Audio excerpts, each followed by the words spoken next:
pawis na pawis. Gusto ko talaga yung pinapawisan, naglalakad. Kasi, para mabawasan yung aking, tumaba-taba na nga ako ng konti.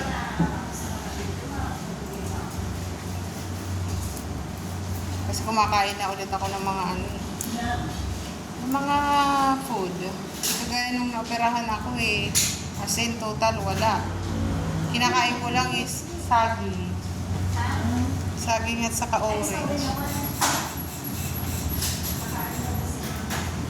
Sige po, wala po yun. Ano lang to, pang egg ko lang. Nalamin. Wala ko yabot sa'yo? Meron po sa lento, wala siya.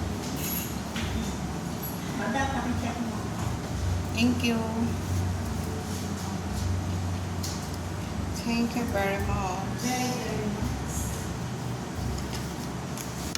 Pag may nagtutubo, yan, dinideposit ko. Para hindi siya matodas sa mga ibang bagay. Matodas talaga. May ganun di ba? Kapag nasa bahay lang yung pera kahit hindi importante, sige na nga. Ganun ang ugali ko Yung online shopping, ganun. Kahit hindi importante. Resources. Papangutang lang ako para kahit paano luwag-ulago yung pera ng kaunti. Law, kung kailangan ng 71. Bye-bye!